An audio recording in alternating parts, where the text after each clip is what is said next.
রাজশাহীর রাস্তার কোল দিয়ে এখন আমরা ঘুরে বেড়াচ্ছি। রাজশাহীতে রাস্তার কোলে হেঁটে বেড়াতে আমার কাছে অনেক অসাধারণ লাগতেছে।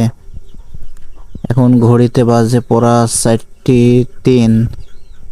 রাজশাহীর এই বিকেল বেলাটা আমার কাছে অনেক অসাধারণ লাগতেছে। ওয়াও, কত সুন্দর লাগতেছে।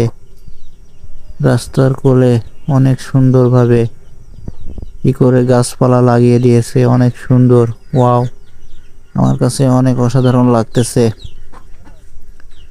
আপনাদের কাছে কেমন লাগছে অবশ্যই কমেন্ট করে জানাবেন। কিন্তু ভিডিওটি ভালো লাগলে একটা লাইক করবেন, আর পরবর্তী ভিডিও পাওয়ার জন্য চ্যানেলটি সাবস্ক্রাইব করবেন প্লিজ। আমার কাছে কিন্তু অনেক অসাধারণ লাগছে রাজশাহীর এই বিকেল বেলাটা, অসাধারণ লাগতেছে। ওয়াও, অনেক গাড়ি ঘোড়া যাচ্ছে রাস্তা দিয়ে। রাস্তাটা অনেক অসাধারণ, একটা ময়লাও পড়ে নাই এই রাস্তাটাতে। আসলে রাজশাহীর প্রাকৃতিক পরিবেশটা অনেক অসাধারণ।